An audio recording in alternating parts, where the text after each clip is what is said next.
प्रत्येक बाईच्या आयुष्यातला सगळ्यात सुखद क्षण म्हणजे जेव्हा ती आई होणार असते आणि माझं देखील असंच काहीसे सुखद असं क्षण सुरू होते. फायनली मी एका बेबी गर्लची आई झाले आणि खूप असा आनंदात होतो आम्ही.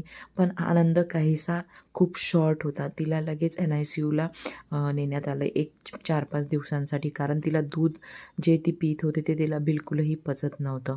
त्याच्यामुळे 4 दिवस ऑब्झर्वेशन ठेवल्यानंतर नंतर डॉक्टरांनी तिला घरी जायला सुट्टी दिली.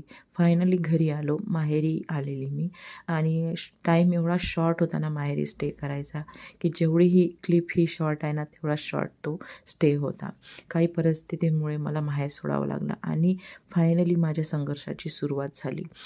रात्रभर बाळाला घेऊन फिरणे, कारण तिला खाली ठेवल्यानंतर तिला खूप उलट्या व्हायच्या. बिलकुलही तिला पाजलेलं दूध पचायचं नाही.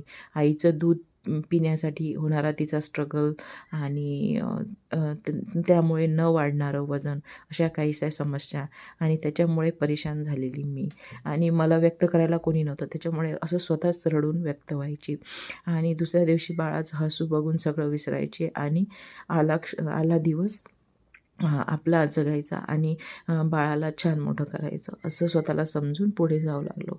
असंच काहीसं आमचं बाळ थोडं थोडं मोठं होत होतं आणि कसं असतं ना, आपण त्या क्षणी जे जे आपल्याला डिफिकल्टी येतात ते आपण कधीच विसरू शकत नाही आणि असंच काहीसं माझ्या बाबतीत देखील झालं होतं.